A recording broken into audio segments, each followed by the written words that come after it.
Are you staying out of love simply because you have forgotten how to leave?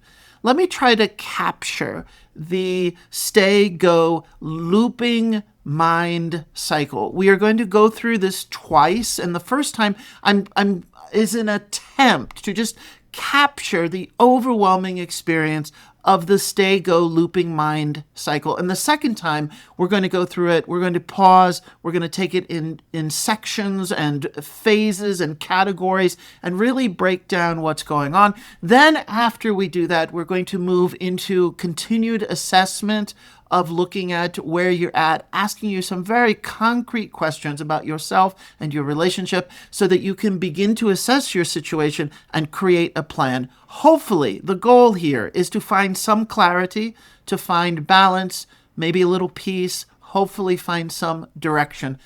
Real quickly before we continue, I do want to acknowledge you are most probably in a place of struggle, some kind of hurting. And so this is, in this moment, to acknowledge compassion to yourself, to also bring in some empathy. Maybe you're hard on yourself. Many of us judge ourselves for relationships that don't work. We have a lot of core beliefs like I've failed, or I'm unlovable, or I'm a bad person.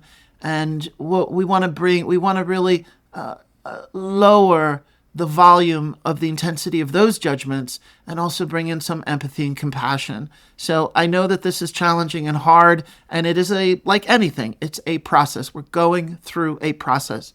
Let me introduce myself. I'm Alan Robarge. I'm an attachment-focused psychotherapist and a relationship educator. I have over 20 plus years clinical experience in private practice, working with both individual clients and couples. And I mainly focus on 3 areas, which include emotional neglect, attachment trauma, and relationship heartbreak. My YouTube channel here offers psychology education to those of us hurt by love so that we can rebuild what heartbreak shattered and forge a stronger sense of self. I'm building a YouTube community for relational seekers who are navigating emotional unavailability, relationship anxiety, and attachment grief. Let me jump into the cycle. You might find this familiar.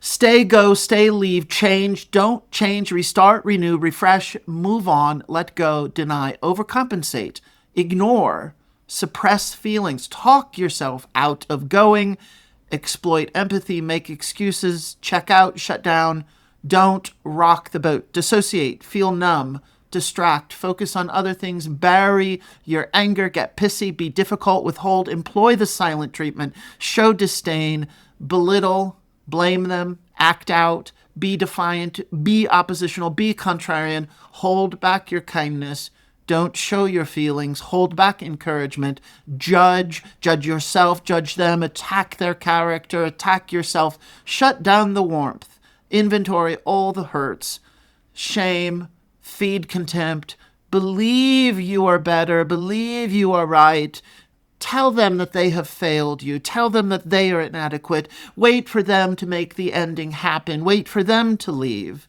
You feel paralyzed, ignore them, train yourself not to respond, be stubborn, ignore them, bring in black and white thinking, make them bad.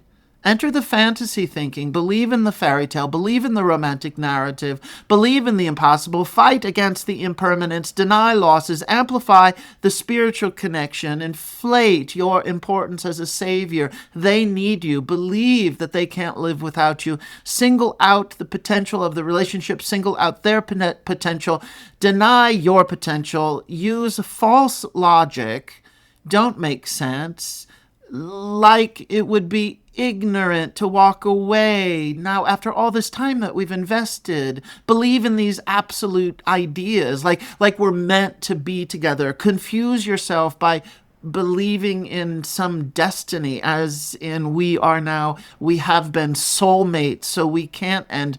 Implode under the pressure of this confusion, under the oppression, the repression, the exhaustion. Starve from a lack of emotional nourishment, going without, the absence of connection, enter deep sadness, give up, lose all hope, lose agency, helplessness, hopelessness, despair, depression.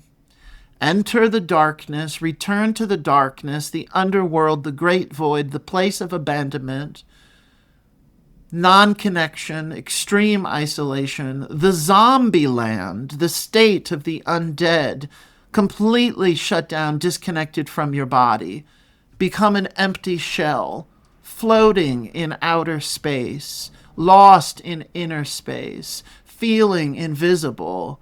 You do not exist, existentially lost. Stay, go, stay, leave, stay, give up, grieve, wait, walk away, return, walk away, return, start over, stay, go back, begin again,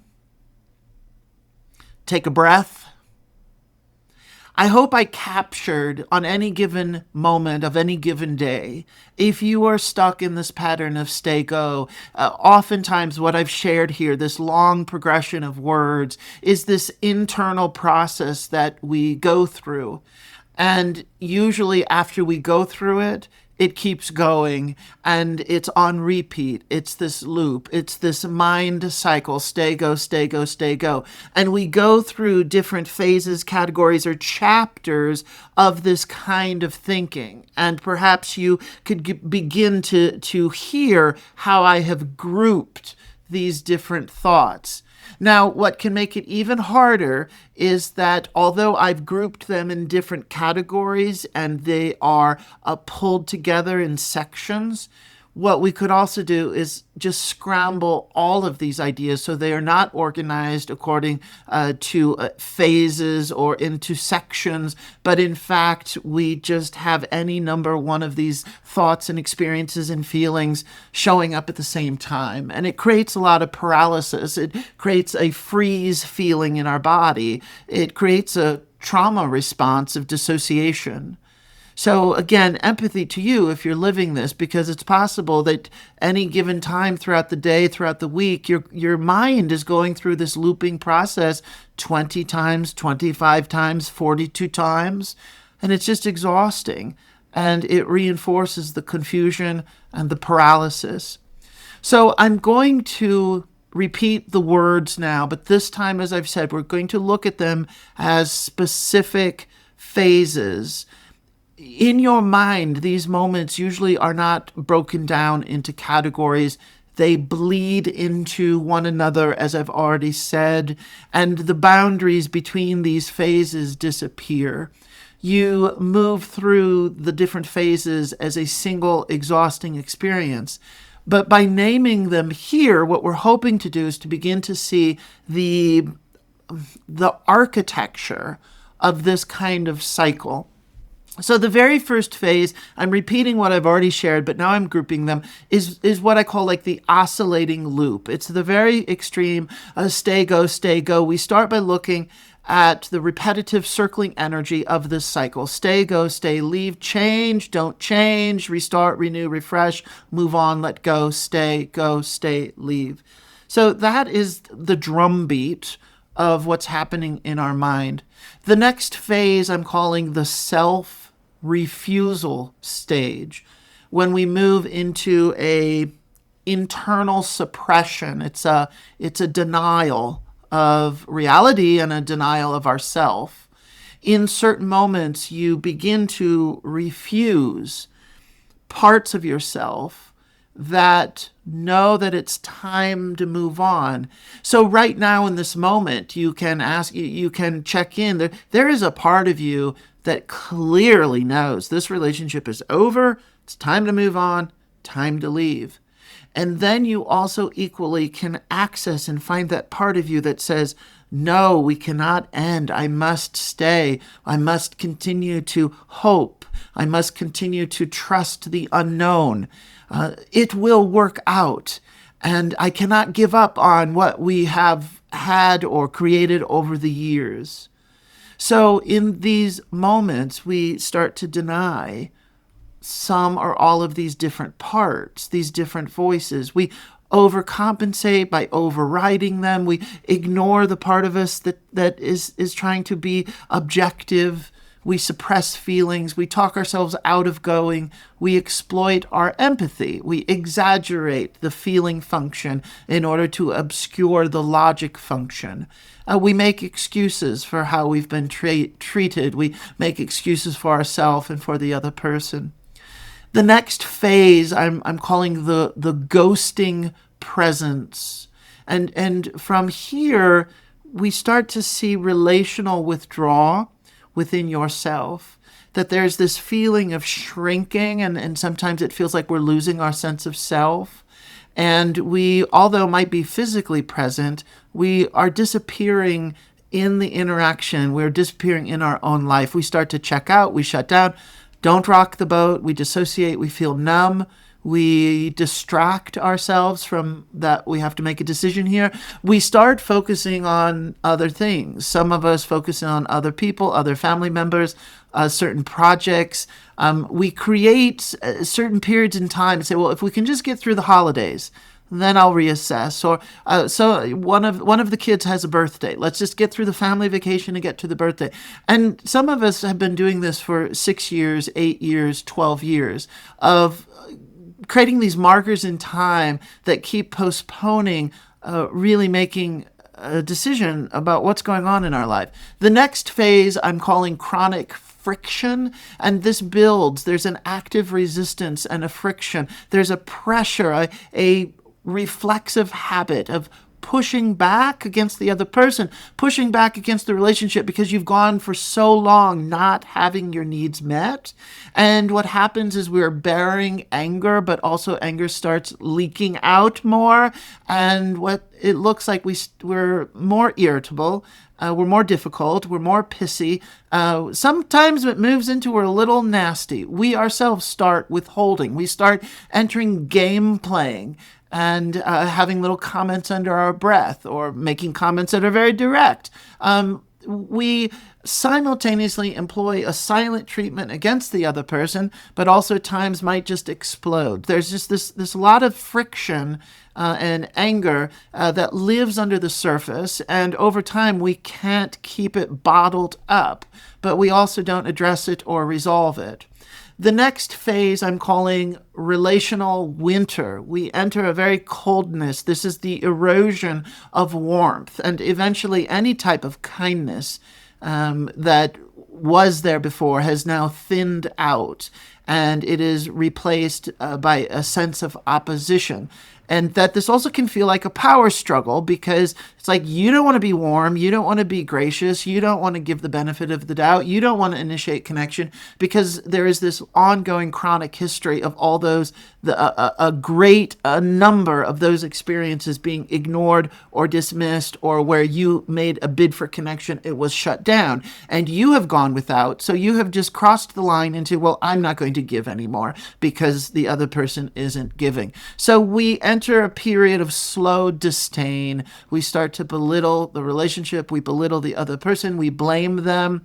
We act out. We are defiant. We're oppositional. One way of acting out, we just don't return text. We're not cordial. We're not friendly in the ways that we are friendly to coworkers, and the way that we're friendly to the neighbors, the way that we laugh when we're standing in the bank or go to the grocery store and we might just talk to a stranger.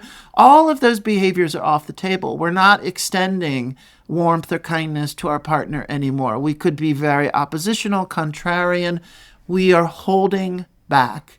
This means holding back kindness, and this also means holding back encouragement and holding back positivity.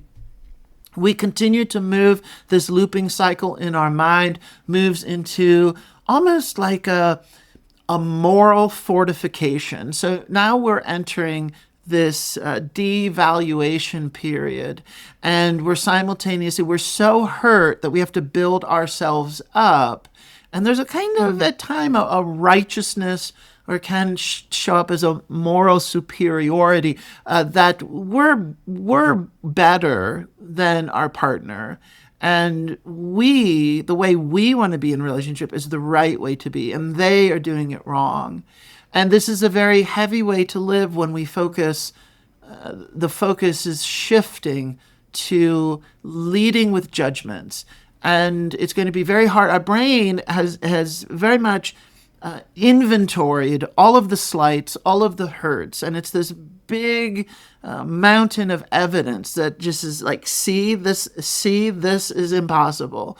And we start to attack their character. We shut down the warmth, as we already have started to do in the prior section talking about. We inventory these hurts.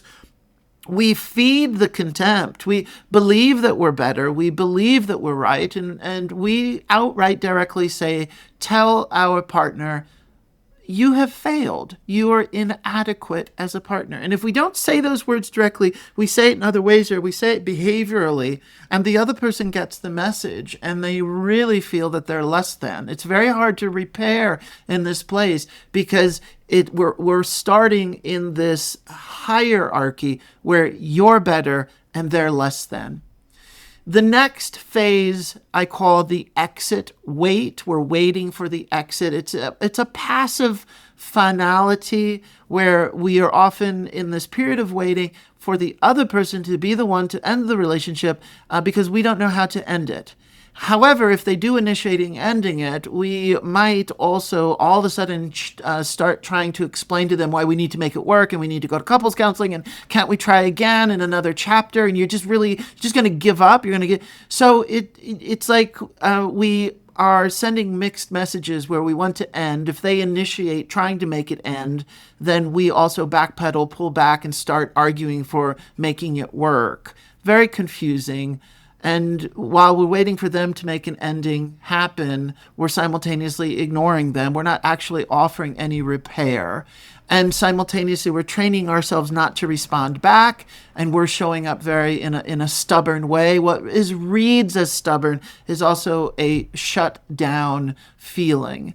We also might enter a process of reality splitting. What we do, we endure a degree of confusion to the point where we cannot make sense of or find clarity of what actually is real here anymore.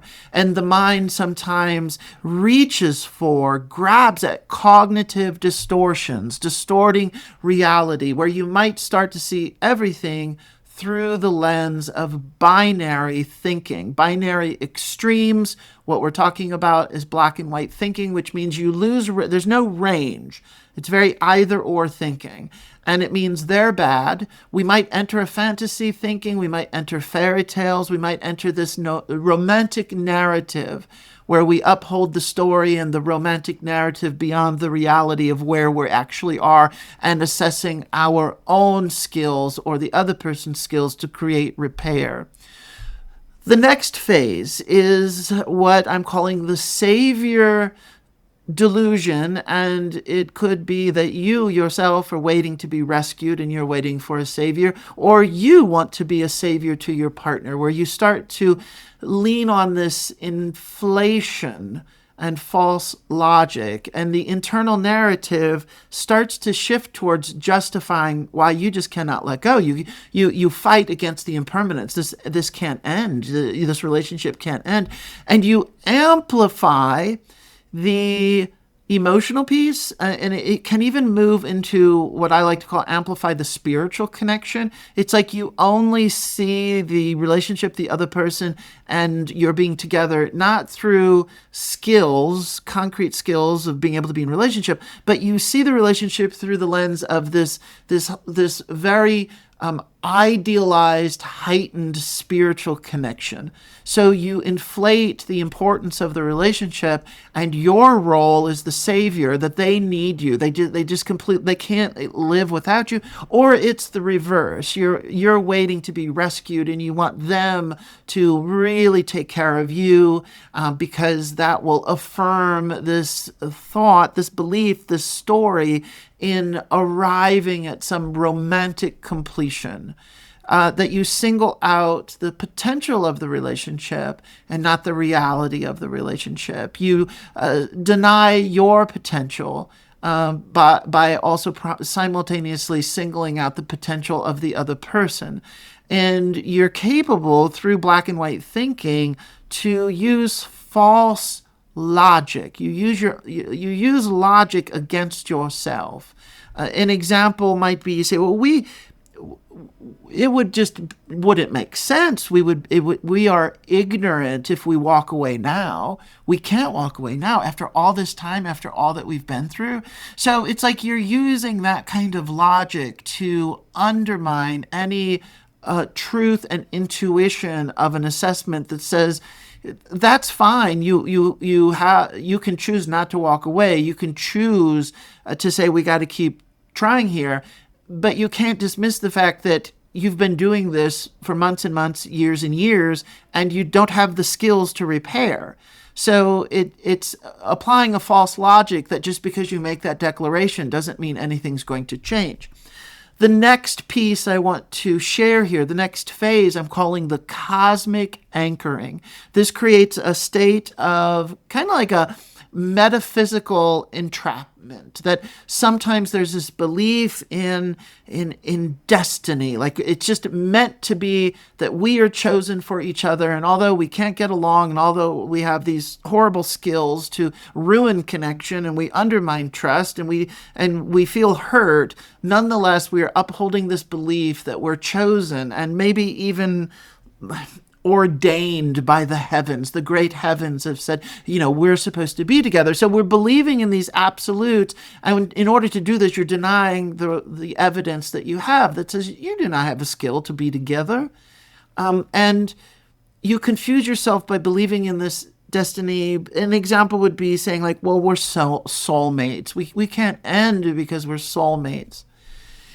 The next phase I'm calling a structural collapse. So eventually you reach this, it's a very painful, but it's a complete shutdown feeling. You implode. I always like the image of scaffolding. The scaffolding, just your internal sense of self falls apart.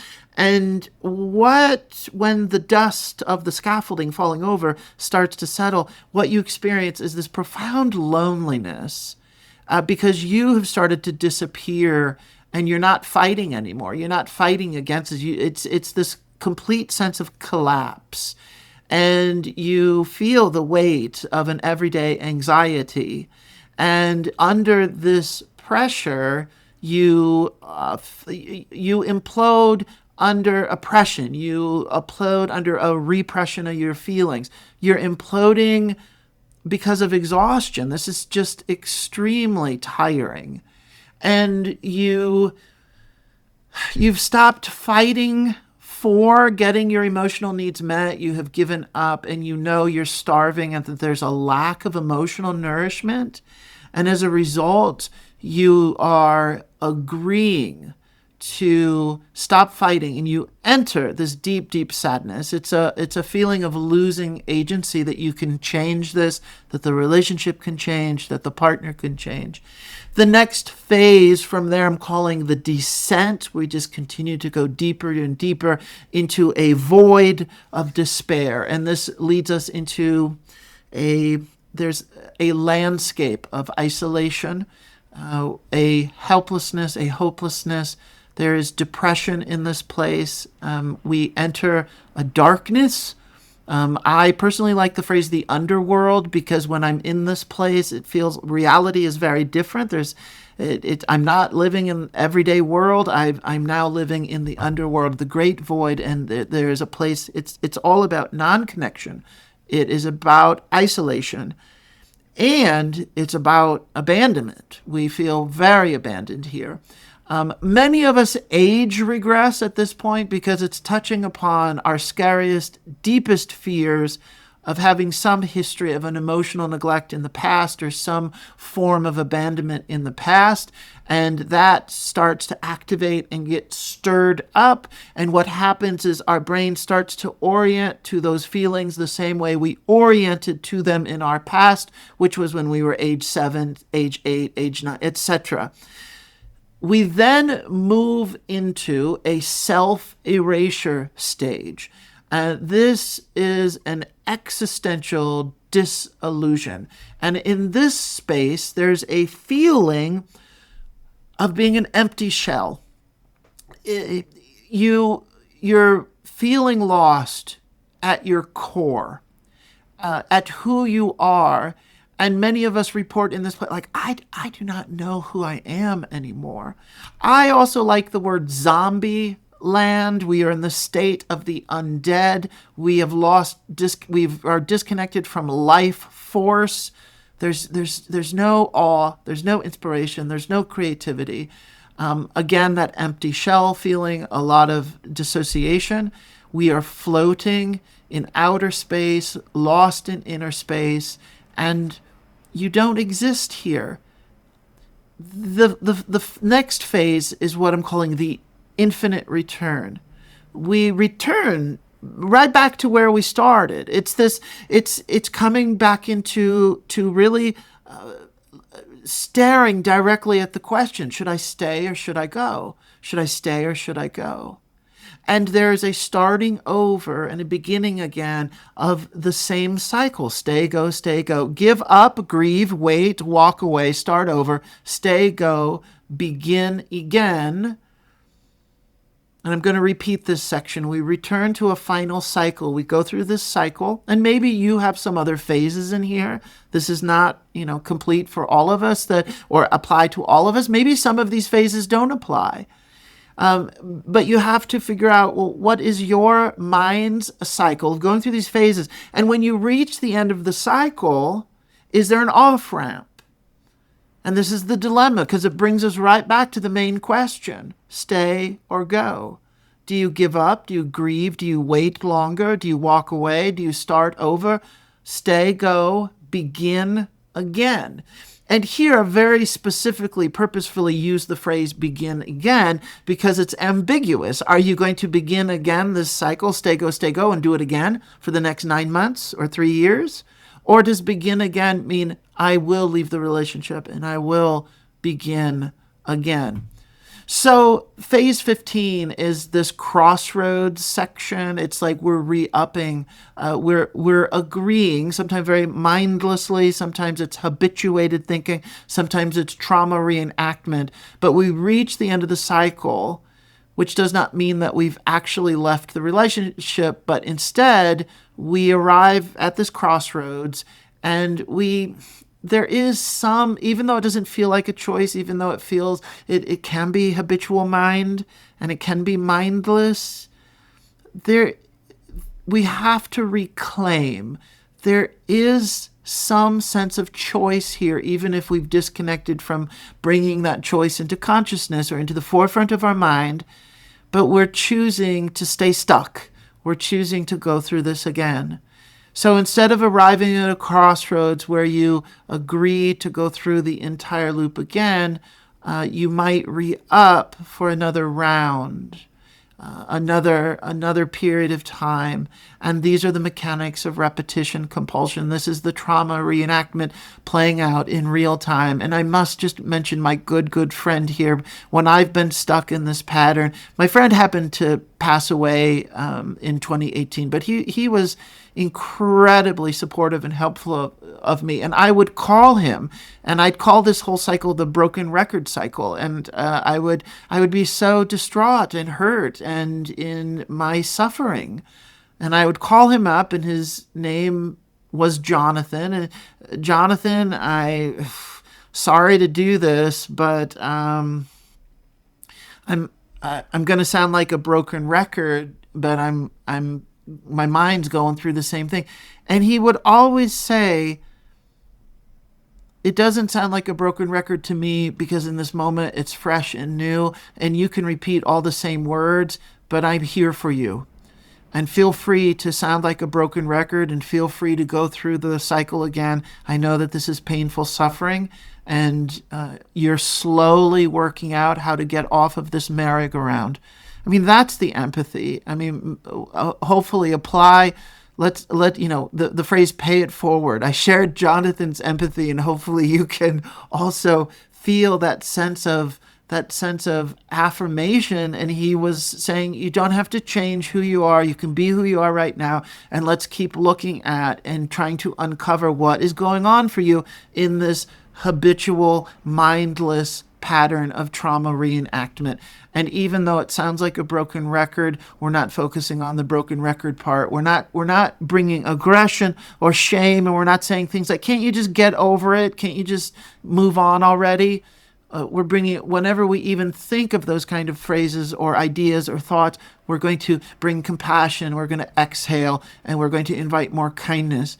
You are not the only one going through this. This type of preoccupied, anxious, looping mind is a trauma, hyper-aroused state that shows up in patterns of attachment trauma and insecure attachment. So it is not unique to you. You're not the only person stuck in this relationship where you are in a complete chronic state of indecision.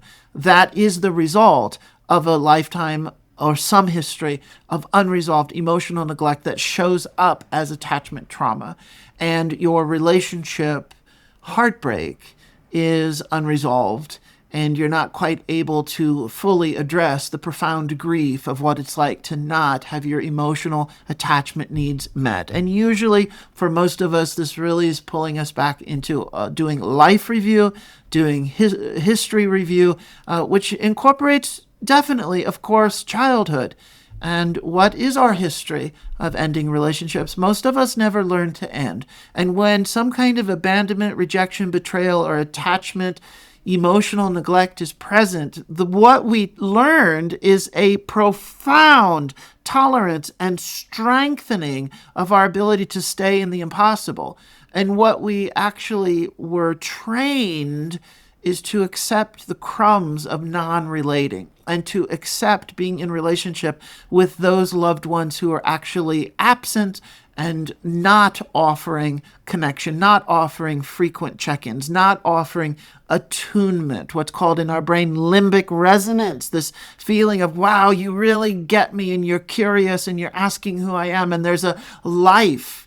When we are stuck in this pattern of stay, go, as I've already shared, it is the opposite of living and feeling an inspired life force. It is the shutdown of life force. The goodness, the message of being stuck in stay, go, it's really illuminating and saying you cannot continue to tolerate the absence of connection in your life. It is time to get out of the starvation line and get out of just waiting for a bus that never shows up, waiting on a train station for a train that never shows up and never takes you anywhere. What we have to do is stop waiting for the train and we leave the station. We realize just the whole way we've been orienting to a relationship in our past. If you are like me and those people who watch my YouTube videos have some history of emotional neglect, have some symptoms of attachment trauma and these breaches of trust, that there was a disconnect in the attachment bond was not reliable and did not sustain itself over time. But yet we all pretended that we were connected, or we had to do our best to pretend we're connected because you accepted what you could get, which was a lower level of emotional connection that did not sustain you. But we needed to accept that in order to survive, in order to be in a family, in order to rely on getting other needs met, and using situations that, well, why don't we just shut down, morph ourselves, change, be different, don't ask for your needs to be met, just sit here and wait. And so the same way that you're waiting in this relationship to stay or leave, that might actually be a parallel visual mirroring back to you. Well, actually, that is your attachment style. That, in fact, is your attachment template or blueprint, which is be stuck in indecision, be stuck not getting the emotional connection and nourishment that you need, and continually wait and hope that one day in the future it might be different. And in the meantime, diminish your own needs. In the meantime, diminish your own sense of agency. In the meantime, talk yourself out of wanting more. Some of us also, I didn't even include this in the cycle. And remember, I just said you can make this your own, create your own phases. One phase that we could also create here is about the crazy-making aspect of constantly overriding the goodness of knowing you need more emotional connection, but you're surrounded by people or in a relationship with a person who just doesn't know, is not hearing you. And you have said it so many times, and it is met with a complete disconnect, and you're not receiving a mirroring. And that does feel like gaslighting. However, many people do not mirror back this request for an emotional connection because they actually have no idea what we're talking about. It's almost like we speak a language, they don't even speak the language. Very quickly can insert, I have empathy for my father who was not able to connect with me. He was adopted at age 5. He did not know how to connect at all. And although as a kid I never came to him and said, oh, by the way, you're absent and you're not offering emotional connection. If I even had that language, which of course at age 8, age 9, age 11, age 14, I didn't have. But if I could imagine asking him for that, making that request, I know he didn't know what I would talk about because he never had that himself. Let's move into thinking about a assessment of really where are you at right now, and let's think about when you remain stuck in this loop. It does create a kind of trauma because the experience is rooted in a continuous abandonment of yourself. There are some mechanics of self-abandonment here, like a system of self-abandonment. And as I've already said, any kind of history of an emotional neglect, rejection, or betrayal, this cycle of being stuck, stay, go, is starting to mirror that past. And if you haven't reconciled and made peace with that past, or there's a series of core beliefs that said you will never heal that past, as you recreate it in your current life, stay, go, in this current relationship, you might be reinforcing the same core beliefs that say this will never resolve. Thus, the experience that you're getting, a stay, go experience in a relationship that doesn't feed you and it just doesn't resolve. You are playing out the same pattern where you would hope the person you're with would protect you, but they disappear. And as a result, you disappear. And so it's this isolation of going back and forth between trying to build up hope to collapsing into despair. And each time that you re-up, you're reinforcing these core beliefs that there's really no one here for you. And essentially proving the internal system is true, and that no one is coming to rescue you here. No one is coming to make you a priority here. No one is coming to ask you about your inner world. It is a profound feeling of utter isolation, and it feels like we existentially lose the life force. We want to move from this concept to assessment. Like we're starting to apply these ideas as a direct assessment for where are you at. So please know that what I'm talking about and what's going to follow in this video, some of these assessment questions, they are not an exhaustive review. I will creating more focused videos like this one where you get a chance to return to certain specific areas and see how they impact your life. For now, these questions are used, I'm going to use them so that you can assess the degree that you're playing out this pattern in your life. The first area that we want to look at is this reality distortion. So we must inventory how we change or distort the data that we have in front of us. So these are questions like, what are you overlooking? Where are you engaging in mental gymnastics to make all of this make sense, to take something that doesn't make sense and try to make it make sense. This is a state of suspending your logic and your data gathering so that the analysis continually disempowers you, or the analysis keeps you comfortable so you don't have to feel the intensity of the loss and the grief. If your brain is coded into that relationship endings mean entering profound abandonment, and that relationship ending means you die, then you are not going to end, because the profound crushing experience of heartbreak will very much say, why would anybody choose that? We need to reconfigure, rework, rewire, reprogram our brain that endings do not equal death. There's a Anne Sexton poem that says the end of the affair is always death. And at some point in the poem, she says, and I broke the way a stone breaks. And that image of a stone and another stone hits it, and there's just this clean crack, a complete break in half. And I broke the way a stone breaks. The end of the affair, the end of the relationship is always death. That's the Anne Sexton poem. I've memorized that poem. I know that poem well because I know that experience. And I realized as an adult, I need a different template for endings, because it is not possible to be so devastated and have an ending, a love partner relationship, ruin my life and wipe me out. I have to realize that endings can be manageable. Endings are normal. That's one of my favorite phrases. Grieving is normal. This is what happens. Relationships end, and maybe yours is ending.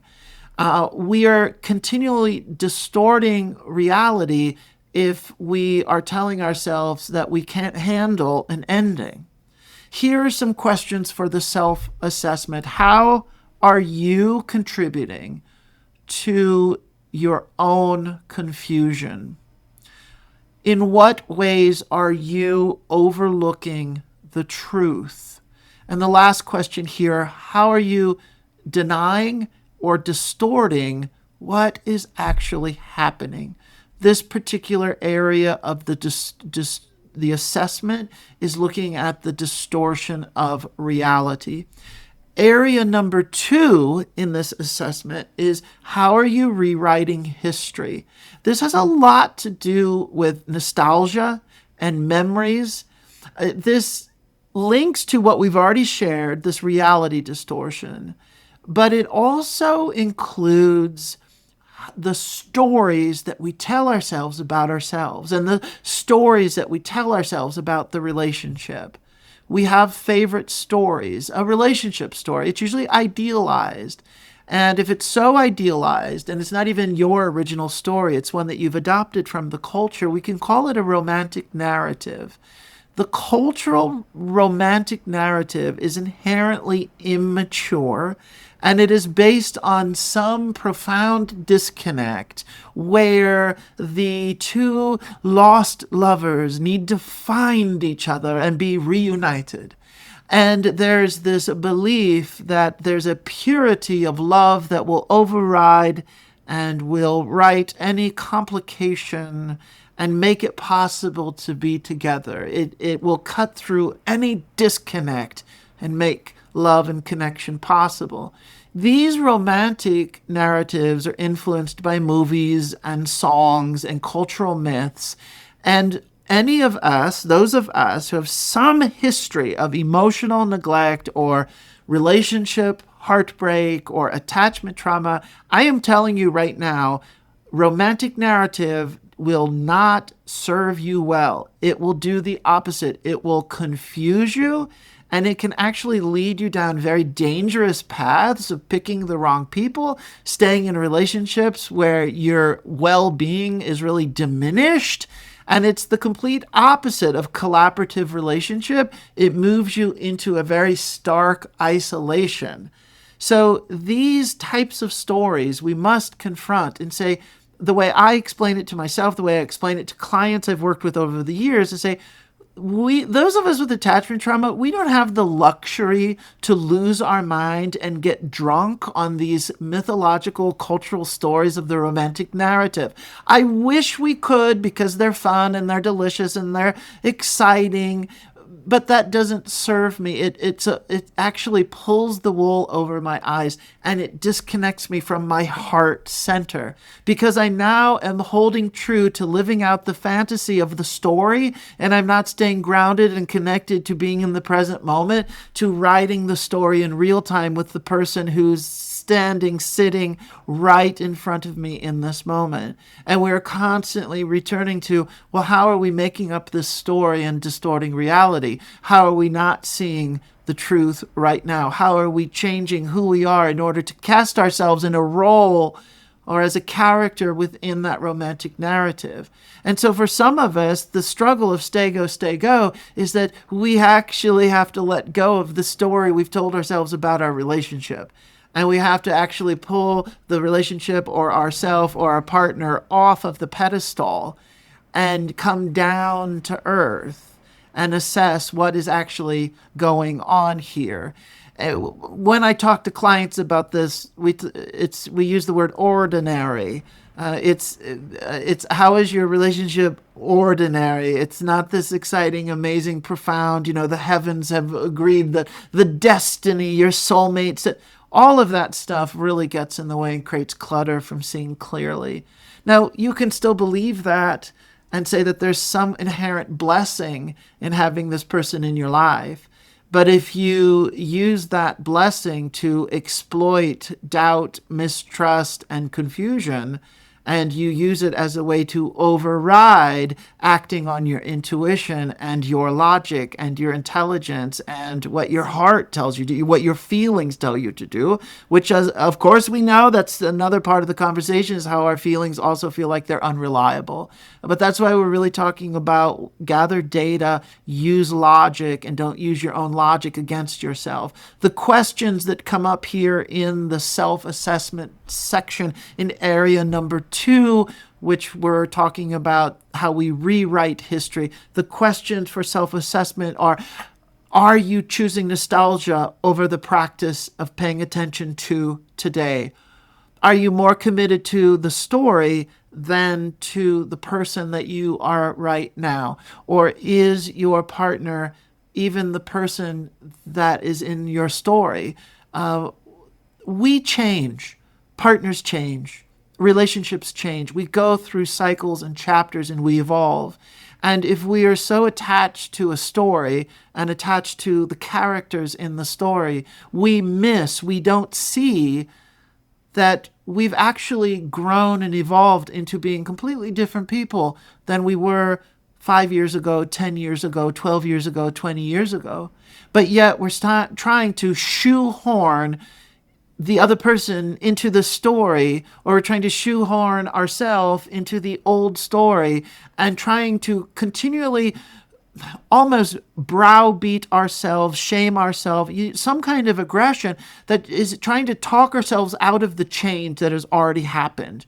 And say, why can't you just be who you used to be? Why can't you accept some of the goodness that you see in this relationship and go ahead and continue to play the part of someone who doesn't want more, someone who dumbs down their sense of self, someone who overlooks the things that you no longer want to overlook. There's this incredible overriding of our truth. And included in that is we override the truth that we've actually all changed. And the story that we once were telling ourselves about this relationship doesn't even apply anymore. The next area, moving along, area number 3, we're talking about an assessment. We want to pull in skills for leaving. Many of us do not know how to leave. We can't even conceive. Why would you want to leave? Why would you need skills to leave? Like, that just flies against what we think is our logic. It flies against the beliefs of the romantic narrative. The truth is, all adults in a relationship need to know how to leave and need to know how to employ grace when leaving. and need to assess if the other person has the skills to participate in the leaving and in the closure and in the process, or to assess if you're going to have to do it on your own. It is very, very dangerous if you operate as an adult, entering relationships without a comforting knowing that you can leave if you need to. Now, this doesn't mean that leaving is fun. This doesn't mean that you leave prematurely because you're frightened and scared of the process of staying. It doesn't mean that you just pretend it's not important. The ending is still important. There's still grief. There's still sadness. There's still heartbreak. There's still a lot of working through the layers and going, when you meet a person, when you start dating, when you build a relationship, when you get married, when you build a life, these are like bricks in the foundation that you're laying all of these bricks. It's the same thing with ending. Ending is not, let's just bulldoze the foundation. Let's just completely create a very extreme, devastating cut of the relationship and cut it off. That's very painful. What we do is we have to start disassembling, what we would call decoupling, uncoupling, going through a process. If you spent 9 months to 3 years in a courtship, well, you're going to have to spend some time in a grief process of ending. Endings usually do not happen right away unless there's a very unfortunate extreme event that makes it so that you must sever and disconnect from that person. That might move into the direction and the range of violence and abuse, and it is very not good for your well-being to be around this person. It might be through death. We lose a partner, the partner's died, and yet we're still in the stay go period in our mind, even though the person's already died. And we consider it to be a disloyalty if we allow the relationship as we know it to end. And so we stay stuck looping in this distorted reality, and we stay stuck looping in this nostalgia of the relationship, and we cannot feel, we don't have the skills to end, even if they passed away. So the questions here, the skill for leaving, we're looking for, do you have the capacity it's a functional capacity to end relationships? Very simply, do you know how to end? What skills do you need to develop in order to leave? And what is that capacity, as in name the skills? And if you don't have the skills, how the heck are you going to learn them? This is not just an idea. This is a practical action plan, the ability to figure out how to create an action plan, how to gather resources, and how to follow through. This capacity for ending needs to incorporate kindness, a compassion, a sensitivity, and a gracefulness. Some of us only know how to leave out of anger and being mean. And the way that we sever the connection is we really make sure that we destroy any kind of goodwill that was created over the course of the relationship. And it means burn it down. And so we leave with aggression, and or because we there's a part of us that says, well, I don't want to do that, but the capacity that we have for ending doesn't include grace. And so we're stuck in this place because we haven't expanded what skills are needed to end gracefully. The fourth area that we're going to explore right now with this assessment is we often use, it's about, can you trust the unknown? Many people in this place talk themselves out of leaving because they don't know the next chapter of their life. And oftentimes this relates to finances, this relates to the home. If you have built a life together and you've interwoven your finances and you've been together for a while, some people, this is like 20 years, 25 years, the idea of going separate ways is just too overwhelming, and it creates this profound sense of, well, I haven't been on my own for 40 years. I've not really been on my own. I have not taken care of myself for 40 years. I've built a life with another person where I have not had to trust the unknown. I've not had to experience the degree of life without a safety net. And even if the relationship has degrees of hurt and struggle and shutdown, we talk ourselves out of moving forward because we allow the fear of the unknown and our mistrust of the unknown to consume us. And in a very practical sense, say, well, I'd rather stay in this current place because I potentially don't want to handle the challenges, especially if those experiences, the next chapter, feels worse or less than what I currently am experiencing. And this is an issue of trust. And this is an issue of fortification of self and inventorying what are your inner resources and self-soothing. And how do you prepare to be on your own? We use this fear of unknown to frighten ourselves into staying, and we just believe that there's no solution here. What we need to do is increase the tolerance for the great mystery of life and to understand that some chapters end.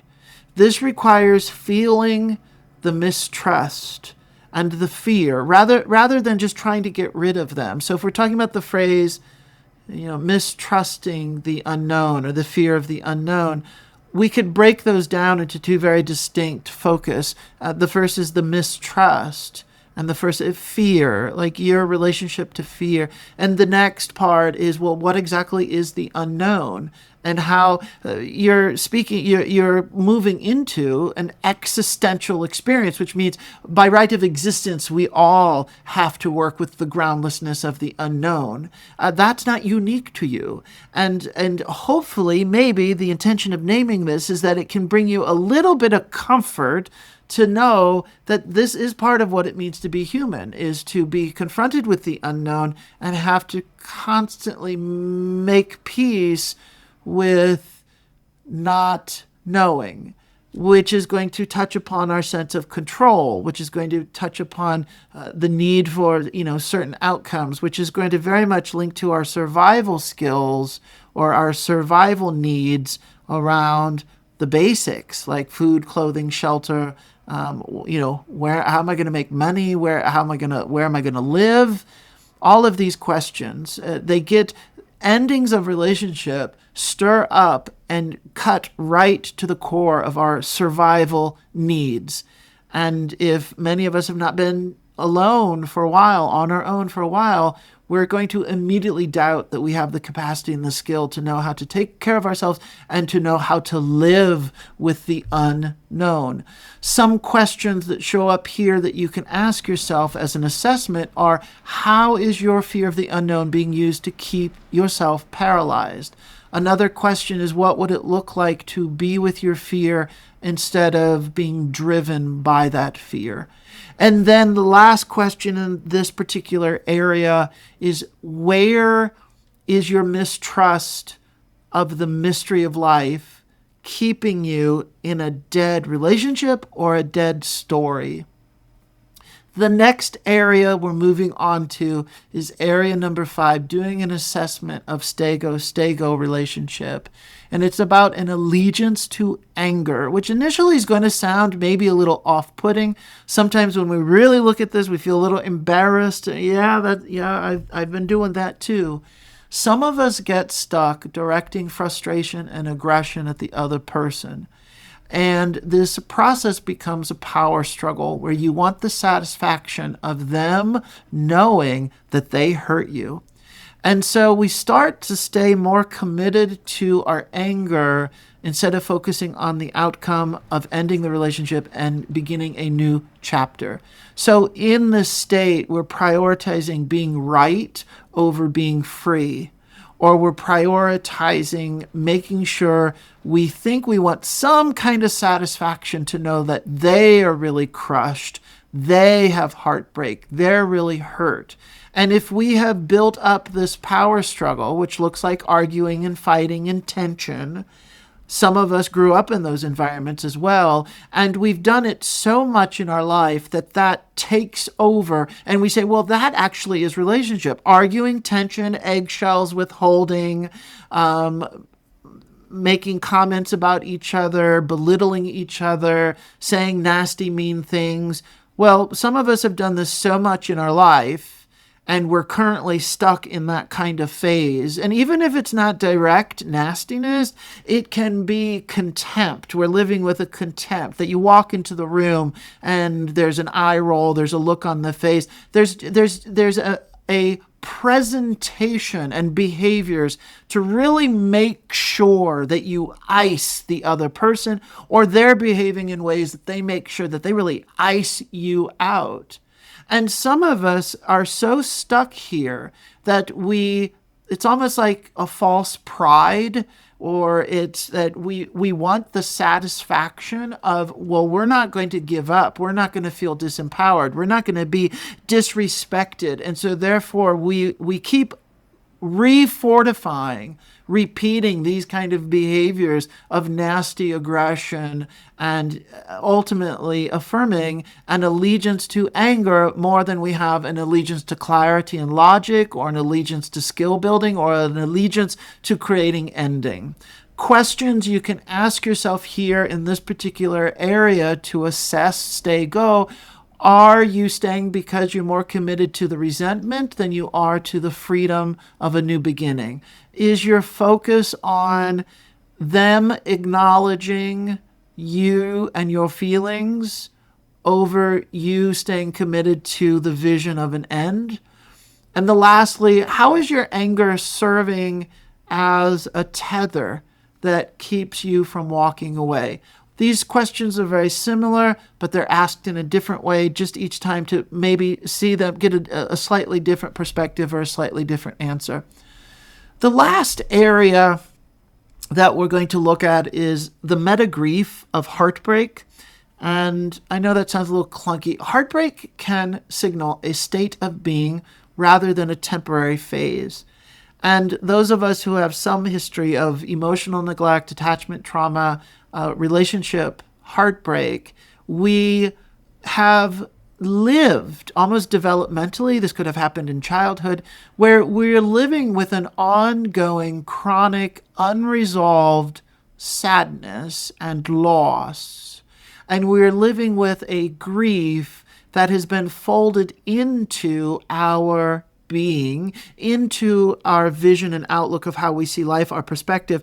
And for some of us, this particular grief and heartbreak and sadness is folded into our identity. And the idea that heartbreak it might, or over time, become the air that you breathe, it's very possible we could say, well, maybe you're like addicted to sadness. Or maybe you're so overly identified with the temporary feeling of heartbreak that you have become the heartbreak, and it's no longer temporary. It is a permanent state of being. So the work that I do is called meta processing. We want to really break down what is the infrastructure and the architecture of this framework. Meta here initially can sound like an obtuse word that's hard to make sense of.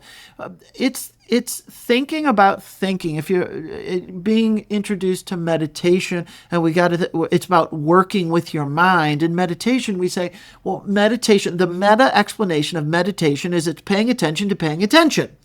It's looking at your thoughts, how you are both the experience and the experiencer.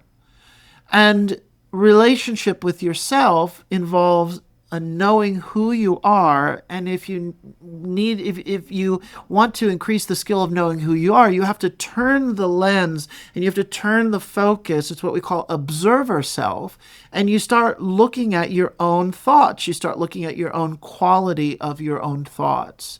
And so we start, I'm seeing myself.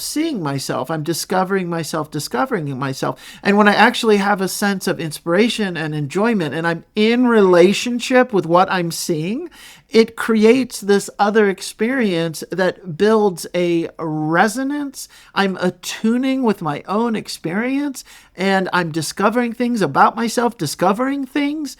This self-resonance is what we mean when we say love yourself, be in relationship with yourself, find yourself. It's the opposite of losing ourselves. It increases this ability to look out for, observe, be with, sit with, know, mirror back to us who we are. And we're not waiting for some external reference or some relationship to mirror back to who we are.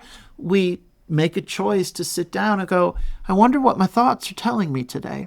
So included in this meta process, and I'm making a series of process videos, offering them in the subscription membership here in YouTube, developing a whole library of process-focused videos. And the idea of like heartbreak itself, the meta of heartbreak is to think in terms of it's not just a stage or a phase or a feeling. I've incorporated it as a way of being in this world, seeing through the lens of heartbreak, and to the point that I have created an identity out of that deep loss and sadness, and inevitability in that life will return to that depth of deep sadness and heartbreak. And so therefore, it's not something to resolve. It's not something to work through. It's something that I will reinforce my allegiance with. And so the meta grief of heartbreak is that we might actually have to realize one reason why we can't leave the relationship is because we don't believe we'll ever resolve the heartbreak.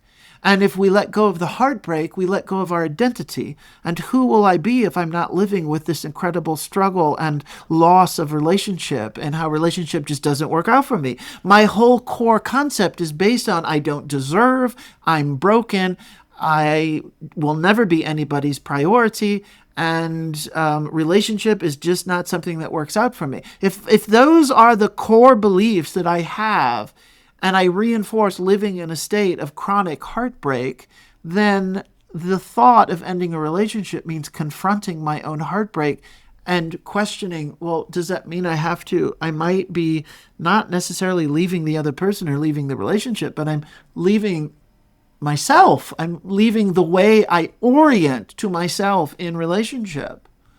So questions that come up here, like this shift from being lost in the grief to discovering yourself, discovering the grief, that's the meta. Have you become addicted to the identity of being heartbroken? Are you able to observe your own thinking about this pain without drowning in it?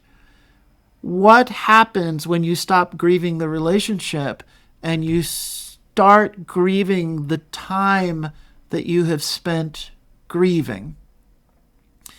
All of what I'm talking about, this is a shift in your focus. This stay-leave conundrum is not actually about the other person. It is about working with your own mind, deepening the relationship with yourself. And it requires a fundamental reorganizing of your priorities and how you want to live. And where you would hope and think a partner that you've been in a relationship with would want to support this reorganizing of your becoming, they're not doing that, and or they don't have the skill to do that, or they have not done that for themselves. And many of us are waiting for permission to be ourselves. We're waiting for permission to fundamentally reorganize how we are orienting to the world. This means then that the stakes, this whole stay-go thing, and really taking a break from thinking it's about the relationship or about the other person, it means the stakes are very high and that life is moving quickly. And it's very easy to spend years and years and years looping in this cycle and denying our self-relationship, but yet blaming the other person for the denial of that relationship. So empathy to you, let's hold space for how difficult this is. Let's bring in that beautiful moment of my good friend Jonathan saying, look, I know you're suffering here, and I know it's going to take you some time to work through this, and I know you're probably going to call me in 3 days and repeat the same thing that you're saying today. But we need to bring compassion and gentleness and kindness and really turn your mind, turn your thoughts onto this cycle and start to question what is really going on here. Because for many of us, it's not the literal should I stay or go in this relationship. It's more looking at our history, unresolved attachment trauma, and how we uphold living in a state of heartbreak, and we have not fully addressed how emotional neglect is a constant in our life. As I've already mentioned, if you like this video, I create more process-focused videos, somewhat similar to this, but in ways to slow down and go deeper and to have moments of really reflecting on some of these ideas. And within that subscription community over time, creating interactions and ways to find out what you're working on and how you're applying this information, so that we're really, ultimately, my goal is to bring us together to build community. I hope that this was helpful. If you want to get my notes as a PDF, it's a worksheet that you can use for this particular video. Please sign up for that. More assessment videos to come, as well as other types of videos. I'm glad that you're here. Thank you for valuing my work, and I will see you on the next video.